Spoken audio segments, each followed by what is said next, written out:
Intel has chip, Magnus is a chip, and Sony PlayStation also talks about chips.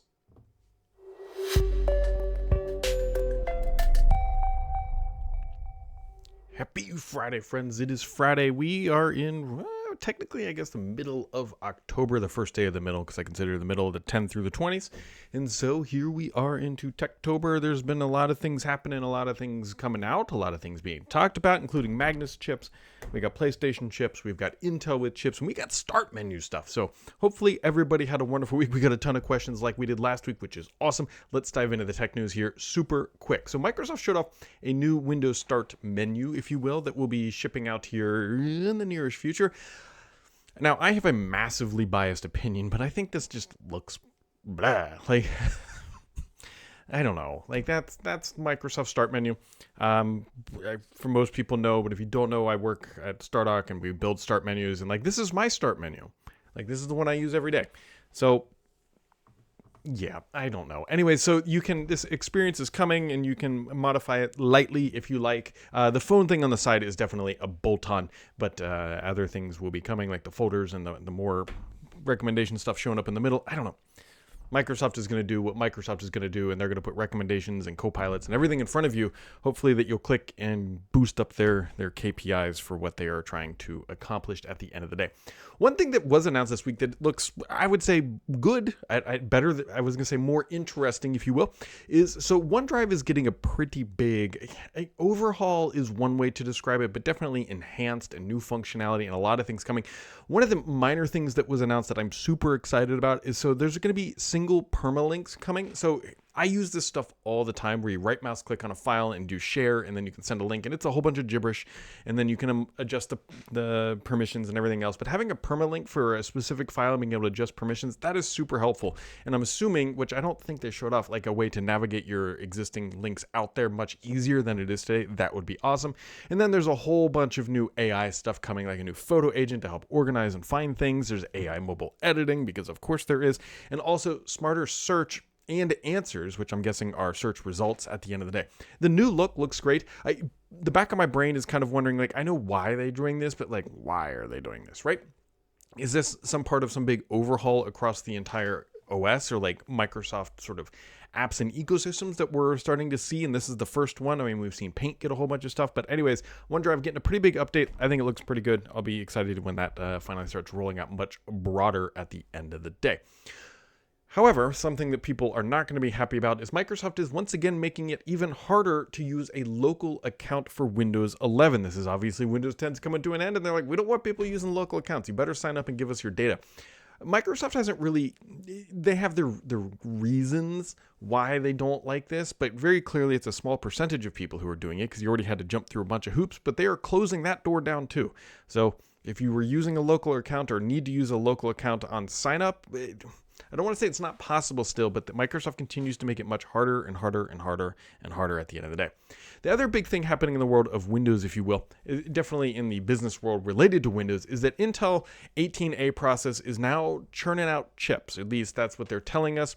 This is a big deal for Intel. Intel, in my opinion, has put out a bunch of like meh chips lately, and they haven't been super competitive within the industry, despite what the performance and benchmarks say and the marketing material says. So 18A has been always positioned as like the thing they need to get done, and then they'll be like, Intel will be back, or Maverick's re-engaging if you're a Top Gun fan.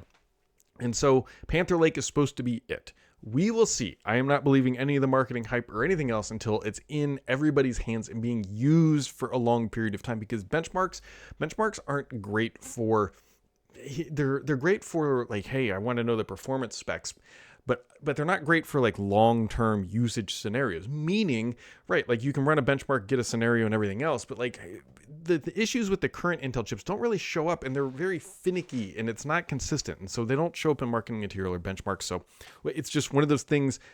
I want to be optimistic about it, and I hope that this is great for Intel, and let's just wait and see what happens. So, all right, On to the gaming news, if you will. So there was a huge, and I say huge, post over on LinkedIn where a Halo studio veteran departs the company with a warning message. Now, he's clearly under some NDA and won't say anything, which is a little weird, being like, I will share more sauce later once this NDA is up, like a forewarning or something. Then he goes on, or they go on to say, I should say, I know that the state of our industry seems dire, but never forget that you are free to choose. No illusion of security, nor promise of wealth, of fame, or power is worth trading away your health, your dignity, your ethics, or values.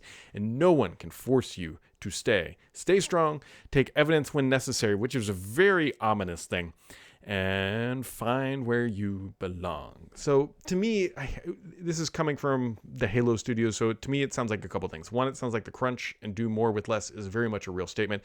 It also sounds like they're really, if I had to guess, because it is a Microsoft company, pushing AI, and this individual did not want to use AI for their creative works. That is the firing from the hip expectation here, just knowing what's going on inside of the world of Microsoft and Xbox. So I guess we'll find out when that NDA lists, which I guess is probably a year or something like that, but we'll find out. It's a very ominous tone. It doesn't sound optimistic or super happy, if you will. So we'll see. Also this week, Sony started to talk about and not talk about their next generation console. They talked about some new compression technology and things way to make ray tracing more easily applied to games, because ray trace has been hyped up, but it's not really utilized super like across the board really on consoles for various reasons, and Sony's looking to change that. And obviously they are working with AMD, surprise, surprise. And so at this point, the hype cycle for the next generation of consoles is officially begun, right? We have Xbox doing its thing. It announced a conversation with AMD and their next gen stuff in June. They've had a lot of drama since, not ignoring that. And then Sony's out here saying, like, look, we're working on stuff too. We're not ready to talk about the next console yet, but here's some under the covers and minute things that are going to be happening to the PlayStation. Now, the timing of it was perfect, right? And I don't know if that was intentional or not, but we've obviously known what's been happening with Xbox and like the drama of like, is Xbox going to have an next-gen console? And despite the fact that Microsoft keeps saying yes, the rumors keep popping up saying maybe, who knows, or whatever. Anyways, it doesn't matter. Sony, to their credit, has done one very good thing, and they consistently do this, is they've managed to keep the drama to a minimum, regardless of what is happening outside the world, outside of their own, PlayStation brand. Now, that is much easier to do when you're not inside a behemoth like Xbox and you haven't spent nearly $100 billion over the past decade or so buying up studios. So it's a little bit different, and it's not a straight apples to apples comparison, but it doesn't matter. They've done a good job at that, and they deserve credit for that. Now, on the Xbox side, there has been Moore's Law is Dead has done a deep dive on what they believe will be the next generation system on a chip, if you will. We're not quite sure yet, that will be powering Xbox consoles or Xbox hybrid PCs. Again, we don't fully know the details here. It's early, and so you can read all the specs and do everything you want, but just remember that the Series X was the most powerful console, but that doesn't necessarily mean it will be the most powerful console or have the best graphics or everything else, right? It was very close, and I expect the next generation for Sony and Xbox to be very comparable, just as they always have been. Yeah, one will have, one has to be better than the other in terms of power, but we are now beyond the stage of where power really is the defining factor, in my opinion, right? Give us 4K 60 every title, no matter what. That should be the benchmark, and that should be really all that matters. 4K 60, make the promise, make it happen. No waffling about, guaranteed. That should be the defining characteristic of the next gen console and the reason why you should buy it. Like, there's no performance mode, there's no clarity mode, there's no whatever modes. There's just 4K 60 or better, and that is it. And so make that happen. The hardware exists today, and so that should be the reality of it. And so Moore's Law is Dead. It's worth watching their video and going into and listening to them explain things. But again, to me, this next generation is much more interesting because of what's happening on the software side, right? With these Xbox game modes, these hybrid devices. That to me is way more interesting this time around than the hardware. We already know what the controllers are going to look like, most likely, right? They're not going to deviate too far from their tried and true form factor. And so there we go at the end of the day. So, yep. Anyways, here we are. So, bunch of questions into the hopper of this week. That is the quick nutshell version of what happened last week or during the week. And so here, let me try to scroll down again, once again, without screwing this up. So we get to the top there. And here we go. My favorite part of the week, my friends. Oh, I got to open it on this monitor because I can't read that far away. So Logan says, here we are, a week away from the end of Windows 10 support. What was your favorite Windows 10 feature? In jest, I will always say the Groove Music Maker, which was announced and showed off in a sizzle reel, as Microsoft called it, and never shipped it. But I'll tell you what my favorite thing about Windows 10 is that it was successful. And that's going to be like, Brad, what the heck do you mean? Remember, Windows 8 was right before Windows 10. And so if Windows 10 didn't come and do what it did compared to Windows 8, Microsoft was in a lot of trouble, like a whole lot of trouble. And so the fact that Windows 10 was able to correct the sins of Windows 8 and the fact that it became so popular so quickly is probably, for a Windows fan, keep it at heart, I'm a fan of Windows at the end of the day. And that to me gave me a longevity, and that I'll continue to be using this, and I don't have to switch over to a Mac, blah, blah, blah. And so that was it. I also like the design style. Granted, it has aged, right? Sharp corners are no longer the thing anymore. But live tiles were, I don't want to say innovative because that really belongs probably more to Windows Phone where that started. But right, Microsoft tried something bold and different, and it kind of worked out. And then they've kind of pulled back a little bit with Windows 11, and Windows 11 is a little softer. And so there you go. Igor says, what will happen to our digital library? This is the thing I talk about all the time, and some people just don't have this resonate with them. People are locked into their digital libraries.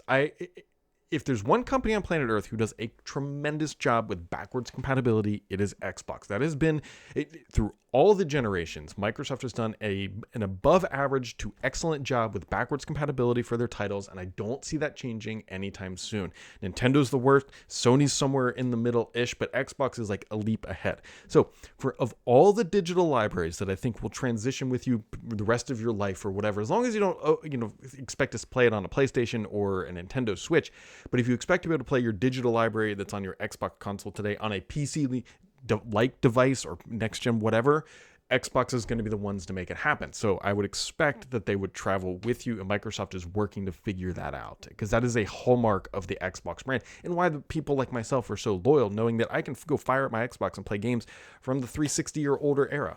That's very much a thing you can go do if you have purchased them, or sometimes you can still buy them.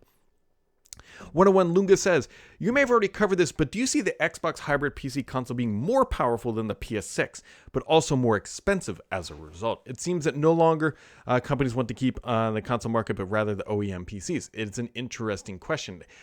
I think, as I noted previous in this episode, I think the power ratio, the power is going to be comparable. Right? AMD is building both chipsets for both platforms at the end of the day. Now, granted, when they do this, they call it a virtual wall or whatever, a firewall between the PlayStation team and the Xbox team. I have no doubt that exists. But you know what? The same people have to build the chips. So is it known what each brand is doing? Probably not exactly, but probably kind of, sort of, right? There's only so much technology, and they always base it on some sort of AMD technology. And so AMD is not going to offer Sony something different than they're going to offer to Xbox, but it is up to Sony and Microsoft to tweak and refine and add things, if you will, that are their own. You can look at the storage on the Xbox versus the storage on the PlayStation, right? That is a perfect example of where they differentiated themselves.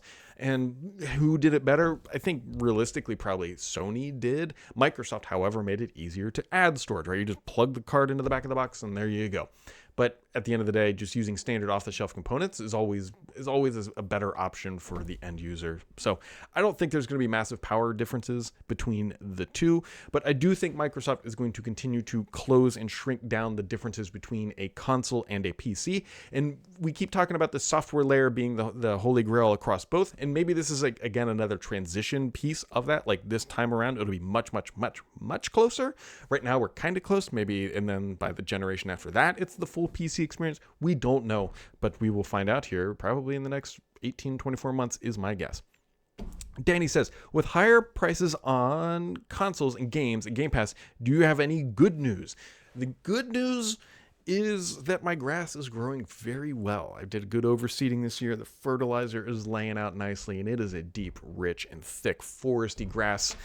that is about I don't have great news specifically related to this, right? All these companies cost more money to build games. I think the best news you might have as an Xbox gamer is that I would expect to see more PlayStation games landing on Xbox in the future. I believe Helldivers has done pretty well, and so they will look to continue that, but you're going to be paying for all these. I mean, Battlefield was a $70 game, and so that is out today. I have yet to play it yet, but by the time you're listening to this, I probably will have. So I don't have any good news on a value front, if that is what you mean.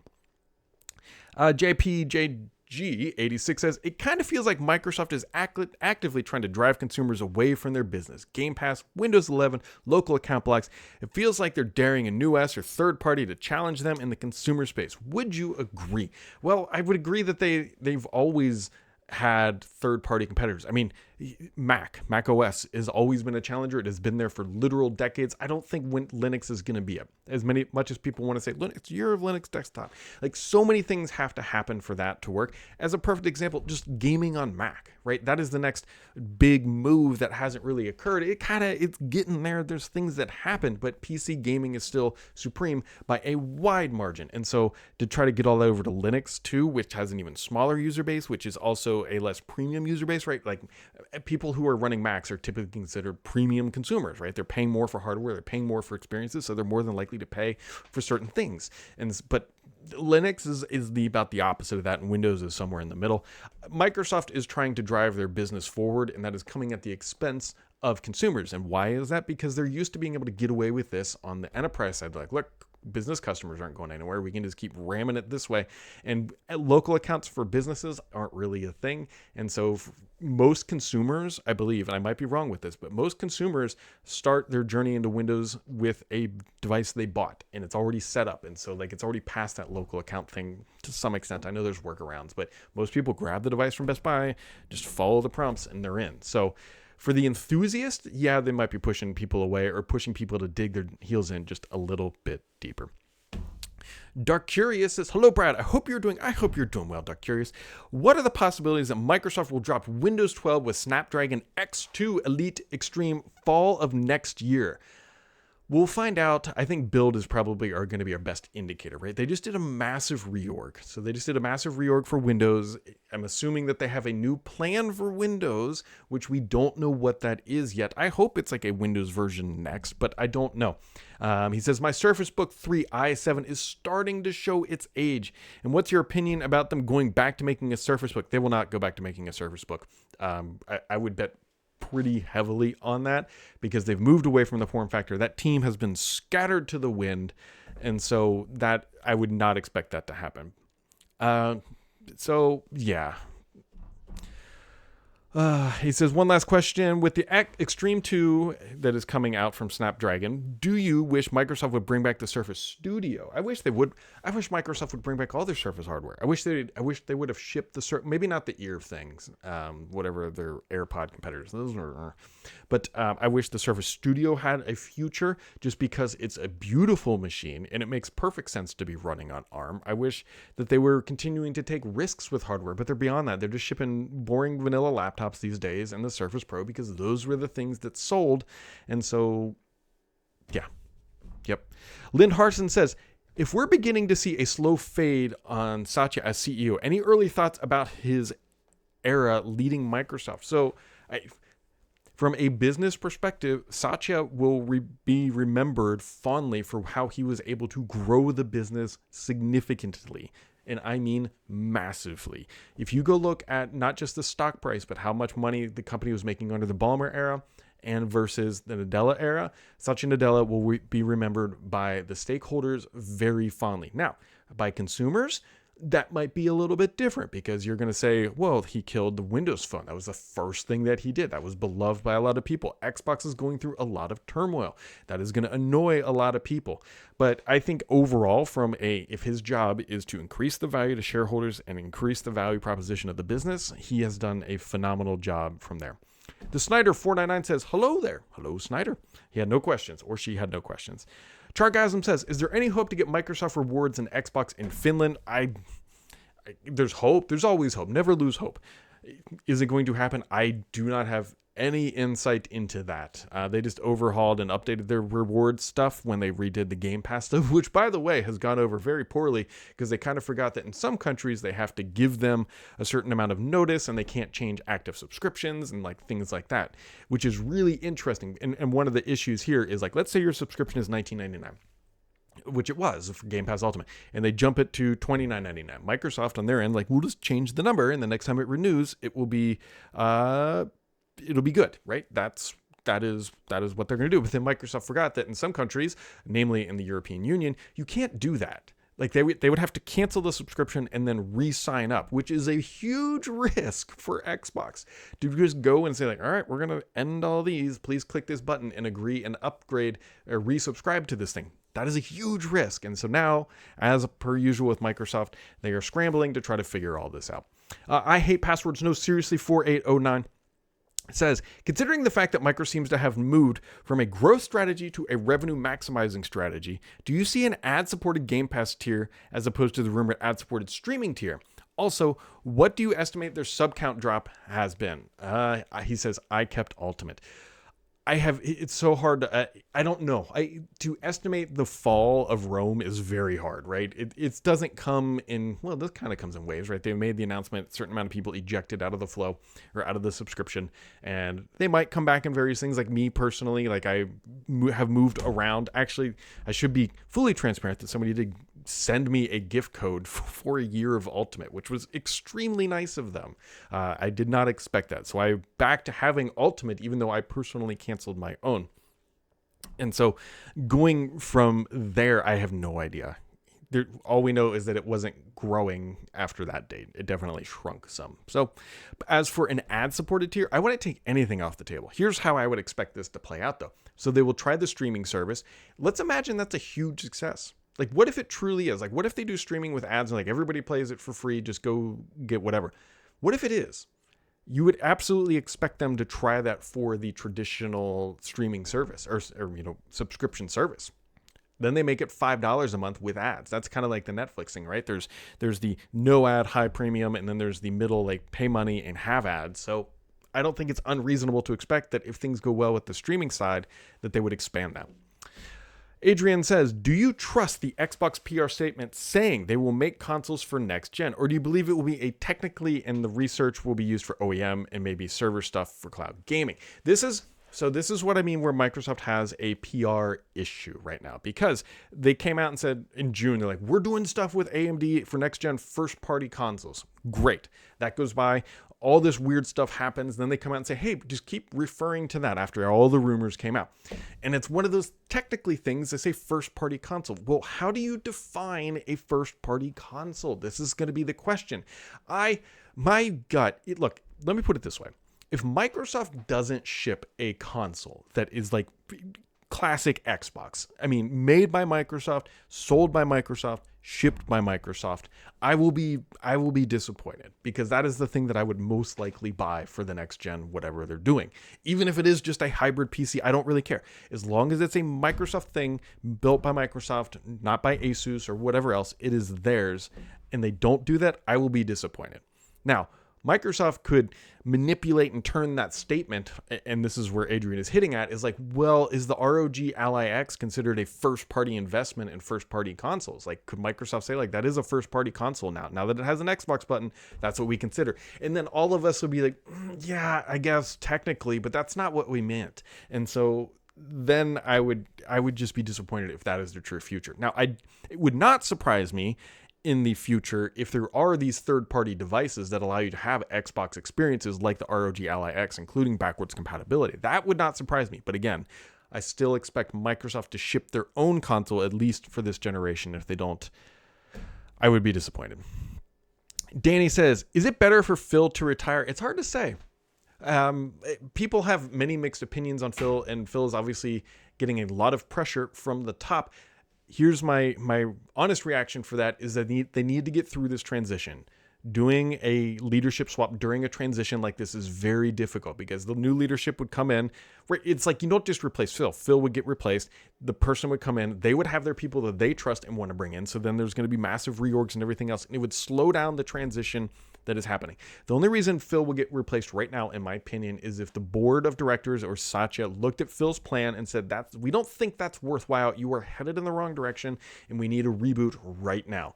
If they think that he's headed in the right direction, then they will let this play out and then see how the business materializes before making any decisions. I haven't heard any rumors that Phil is being pushed out or leaving or anything else like that, but that is my expectation for how Microsoft would approach this. Matt Bear says, if the AI market collapses, what would Microsoft fall back on? Well, great question. Well, I don't think the AI market will collapse. I don't think that. I do think it will slow down or shrink or contract in some capacity because, right, infinite amount of money are being pumped into OpenAI and all these startups and everything else. And at some point, money slows down into like the Anthropics and the OpenAI and all these companies. And then they got to like prove that their valuations are what they need to be. And so I think that they will be just fine. Microsoft will be. Microsoft has so many billion-dollar businesses. I don't even know what it's up to these days. At one point, it was like in the 20s. It might even be higher than that now because you have Game Pass. Game Pass is a billion-dollar business. Whatever you want to say about it. I'm sure Copilot's a billion-dollar business. So, yeah, Microsoft would be just fine in the long term.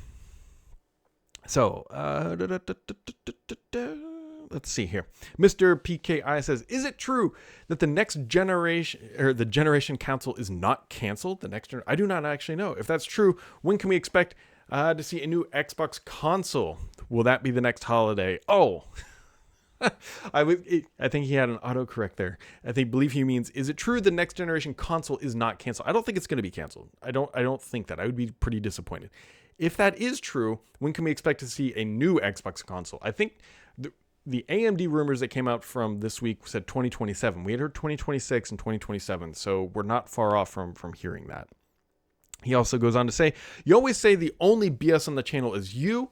When that is true, where do you see all the other BS that annoys you? I see it all over the place. I mean, it just kind of depends. Like people who don't cut their grass in a straight line. People who don't pick up their dog poop. That also annoys me, right? People who don't get out of the way when you're driving and you're on a 2-lane road and there's 2 trucks and they're side by side. That's all BS at the end of the day. There's always BS within the industry. That's just a blanket statement.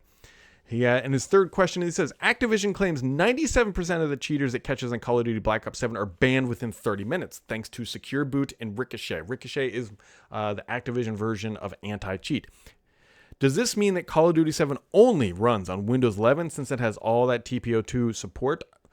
I don't think it means that. Yeah, no, you have to have Secure Boot turned on. I don't know if it means exclusively Windows 11. I could be wrong on that, but if you have Windows 11 and it's a supported device, then you should be okay at the end of the day. Let's see here. And then Jim Carter, NG5ZP says, do you think the hardware strategy for Xbox is simply we'll sell 30 million consoles regardless of price, keep hardcore fans happy, and make money on it, and software by selling it everywhere else? It's an interesting question because at the end of the day, 30 million consoles is still a healthy business. Right now, the problem with Microsoft is that inside of the world of Microsoft, 30 million consoles isn't huge. And more importantly, if it's not growing, then what are you doing? Which is why we're seeing these revenue model shifts for Xbox at the end of the day, because they think 30 million consoles is just going to kind of be it. And maybe next generation, they're going to plan to sell 30 million and they'll make sure that they're profitable during that period. And maybe that's just enough for Xbox to keep going. I don't know. There's so many things up in the air with Xbox right now about how they're approaching problems and challenges of growth that everything is up in the air, but at the same time, they don't want to upset their consumer base more so than they already have. That is the big challenge. They need more revenue, but they can't make people angry too much. They made people really angry the past couple weeks. Now we got to see how they try to turn that around, what their other plans are, and we shall see. I don't really know, friends. I don't know. I love all the great questions this week. As always, my friends, make sure to keep it subscribed here because the only BS on this channel is me.